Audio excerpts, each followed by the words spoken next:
Do you want to know how hard it is to write a monologue? Huh? Okay, I'll tell you. Just imagine there's two very significant things that are to discuss, but only one can be chosen as a topic for the today's monologue, though they are both absolutely equal in matter of magnitude and significance. So the first one, and the most important, obviously, is that I dropped my phone in my coffee. Yeah, I completely ruined my phone and ruined my coffee. I lost all of my downloads and made my coffee taste like porn. There was obviously too much cream on my venti Bubuccino. So it was the first thing that I could talk to you about. And the second thing that we could discuss here today was the 260th birthday of Robert Burns, the Scottish poet, which is today, apparently. I was, of course, going to go with the first topic, but then my producer, Dennis, had his say. He actually stood up and said, "I'd give my eye teeth just to hear about Burns." So I had no choice. Yeah, today is Robert Burns' 260th birthday, and it'll be a huge night in Scotland. That's a national holiday there. Yeah, tonight all the Scots will celebrate the life and, the legacy of the poet Robert Burns, who's considered a Scotland's favorite son. Most people, though, think it's Lassie the dog, but it's not. Number one hero there in Scotland is Robert Burns. Then the list actually goes like Robert Burns, then Sean Connery, then Johnny Walker, and only then Lassie. Anyways, it's pretty sad that such a talented and wise man as Burns was portrayed as a disgusting, evil, and selfish person in Simpsons. Excellent. But Robert Burns indeed was a complex and dubious character. During his lifetime, he was an out-of-control drunk with a string of illegitimate children. Yeah, that's why in international literature studies, he's known as R. Kelly of his days. One of his poems, and I'm not kidding, is called 9-inch Will Please a Lady. And I'm like, really? Only 9? Might surprise a lady as well. And I know what you're thinking.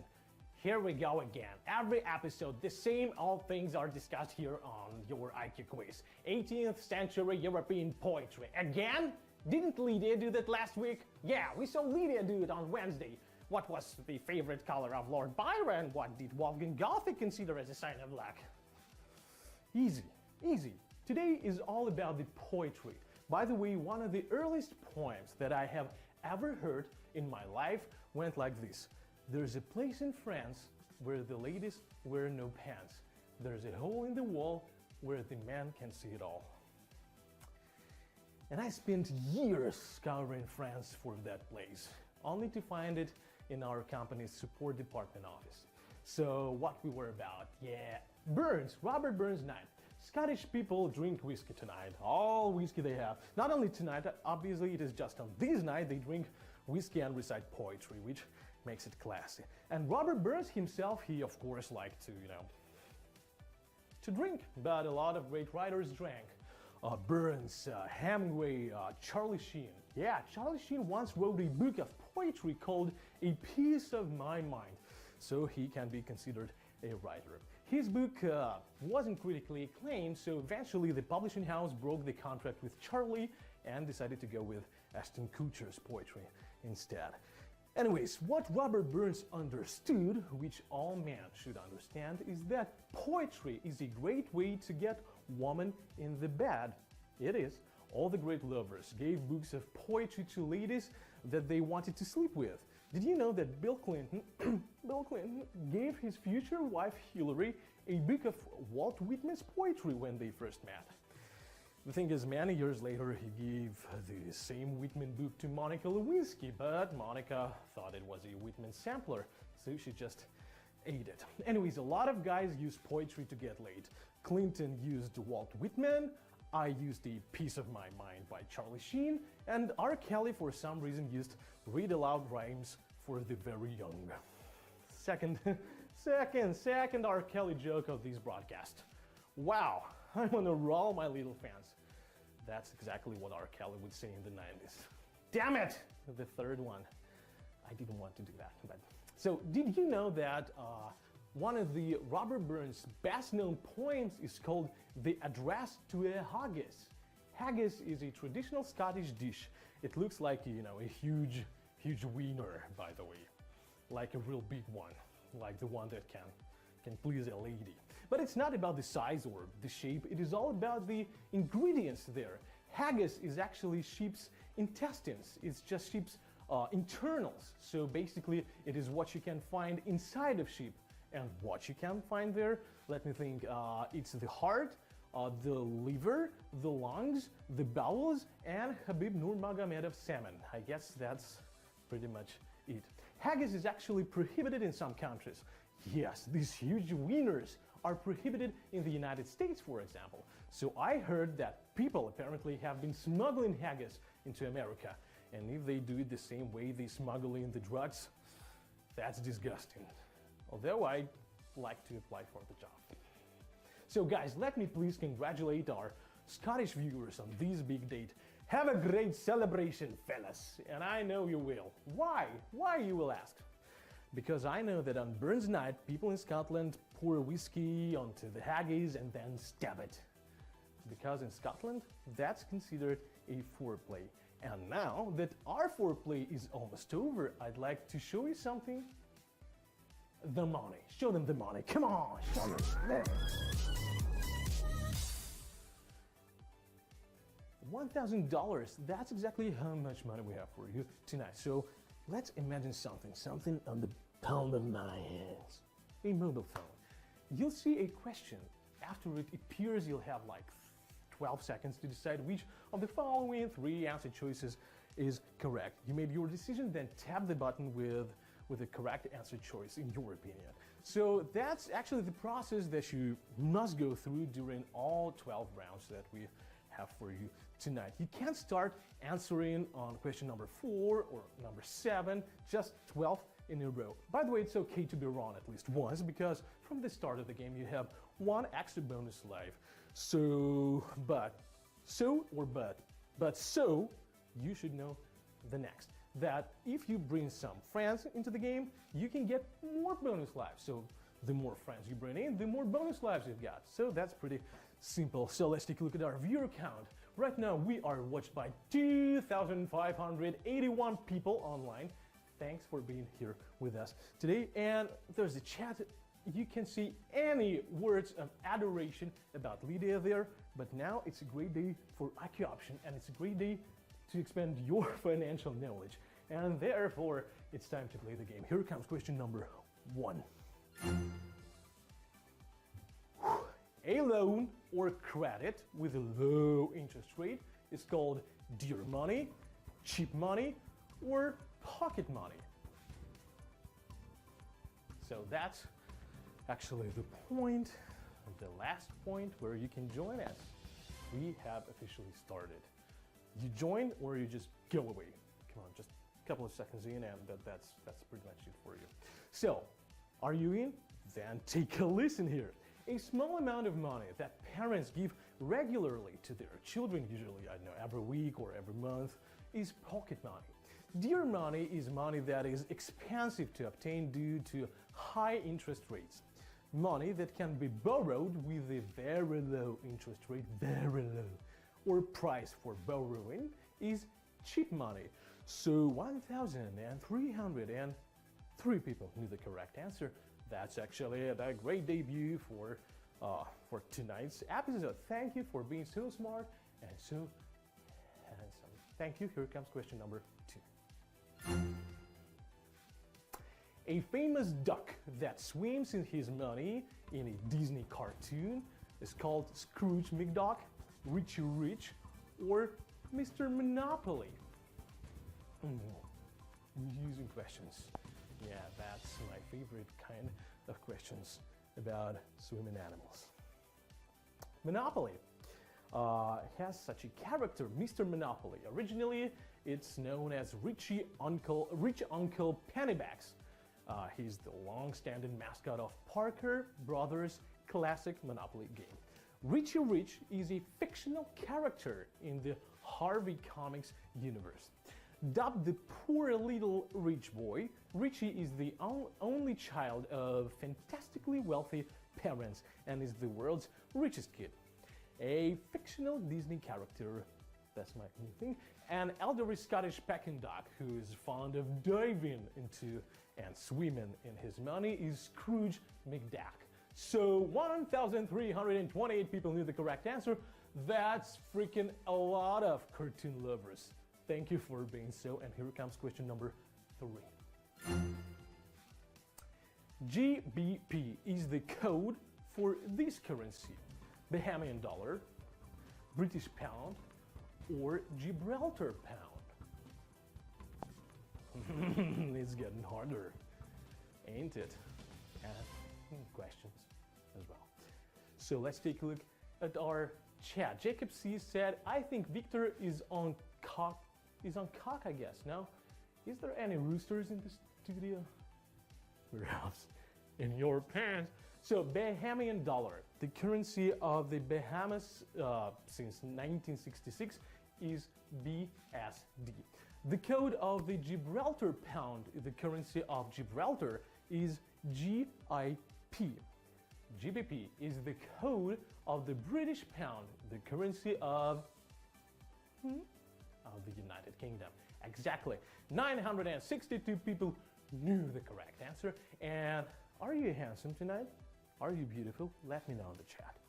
And while you do that, let me please introduce you to question number 4.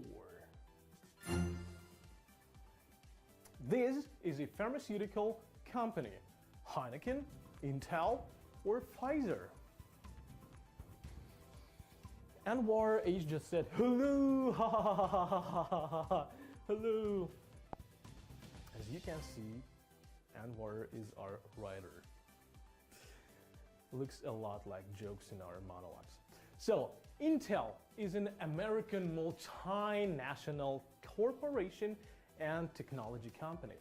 Heineken is a Dutch brewing company founded back in 1864 by Gerard Adriaan Heineken in Amsterdam. Pfizer is an American pharmaceutical corporation headquartered in New York City. And 1,031 people, not that many, just 1,031. That's how many of you knew the correct answer. And please let me remind you something. Yeah, you, I'm talking to you. If you gave a wrong answer, you have like 5 seconds to bring yourself back into the race. So if you have an extra bonus life, just tap that button and you're back in. Welcome back. Question number 5 has arrived.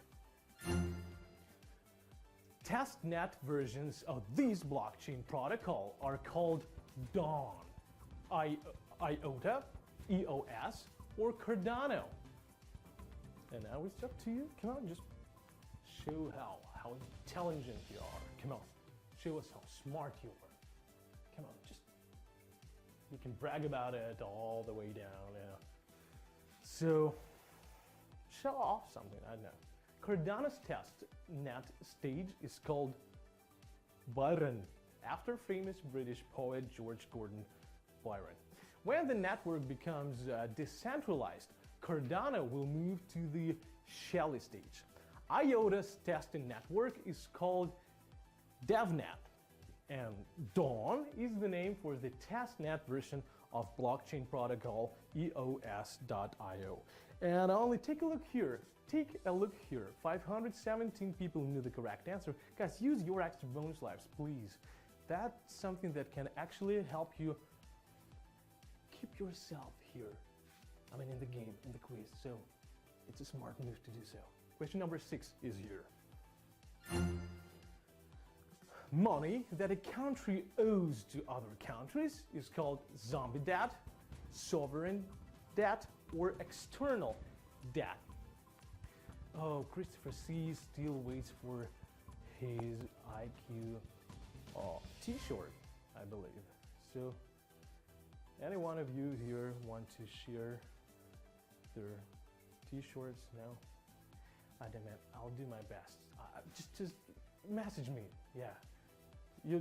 all you have to do is to find my mobile phone number, and that's it. Just message me and I'll do everything you want.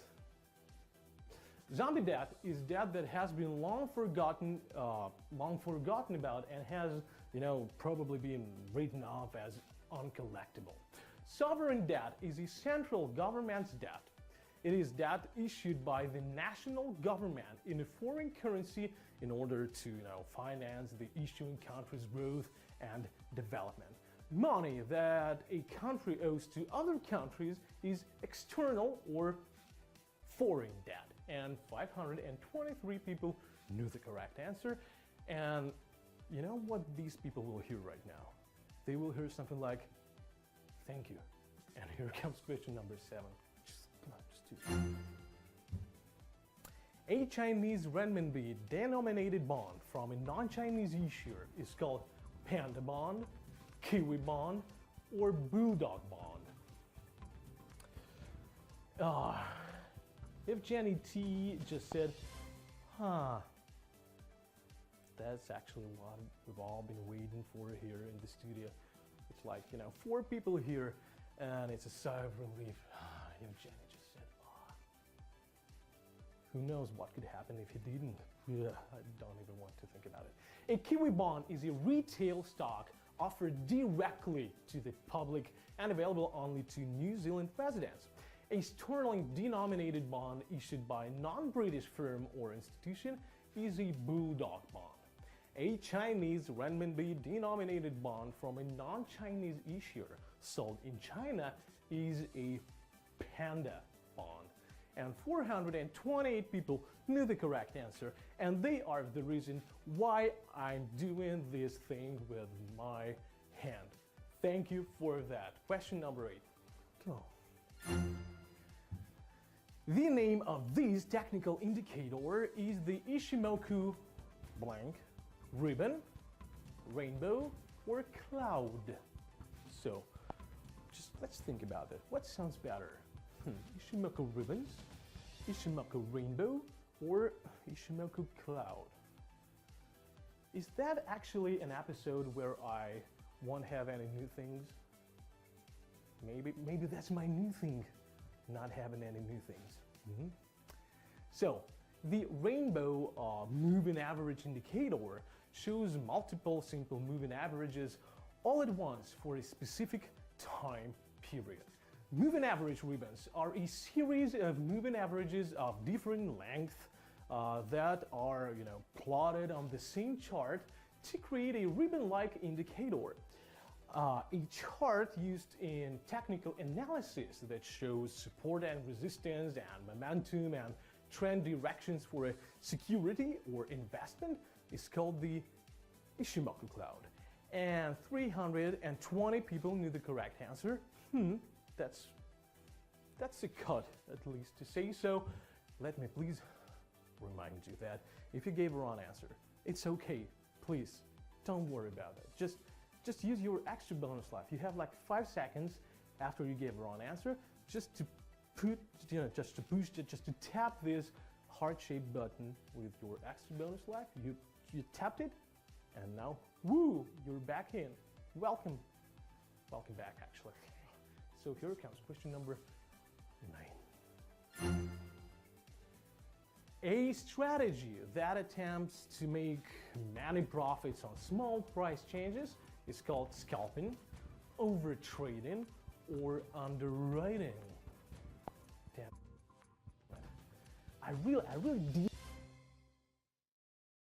an episode without any new things, but when I said underwriting, I did that, and that's a new thing. Sorry.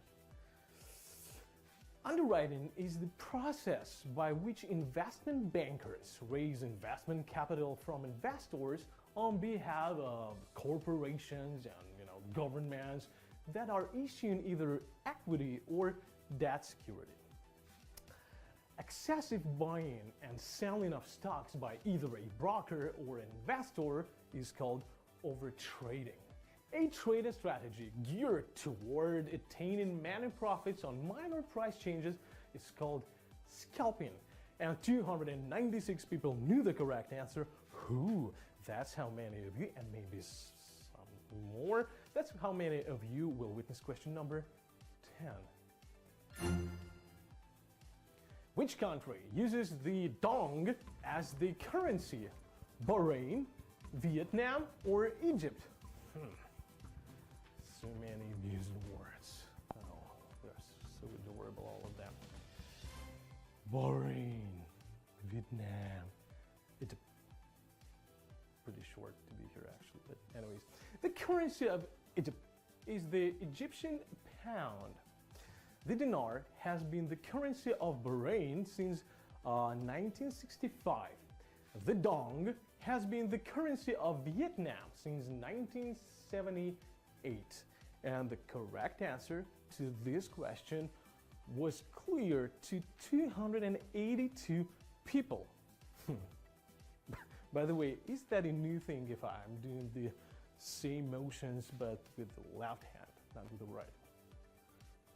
I believe it is a new thing here. Question number 11 has arrived. America's richest self-made woman as of 2018, according to Forbes, is Judy Faulkner, Diane Hendricks, or Oprah Winfrey. It's actually question number 11, so come on guys, that's not so many spots left before you won't have this opportunity to use your, extra bonus lives. So maybe that's the point. So the combined net worth of the top 60 self-made women of the United States of America was a record $71 billion in 2018. Talk show host and media star and goodess herself, Oprah Winfrey, is in the 6th place with $3.1 billion. CEO and founder of Epic Systems, a healthcare software company, Judy Faulkner, took the 3rd place with $3.5 billion. The owner of ABC Supply, one of the largest wholesale distributors of roofing, siding, and windows in America, Diane Hendricks, is number 1 with a net worth of, attention here, $4.9 billion. It sounds almost like former president of Russia, Boris Yeltsin.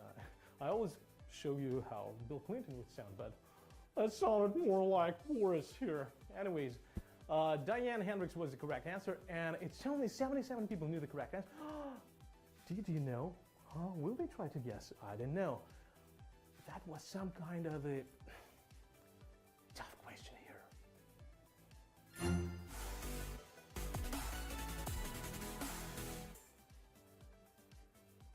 So, here comes a tiny little thing that we called the final round!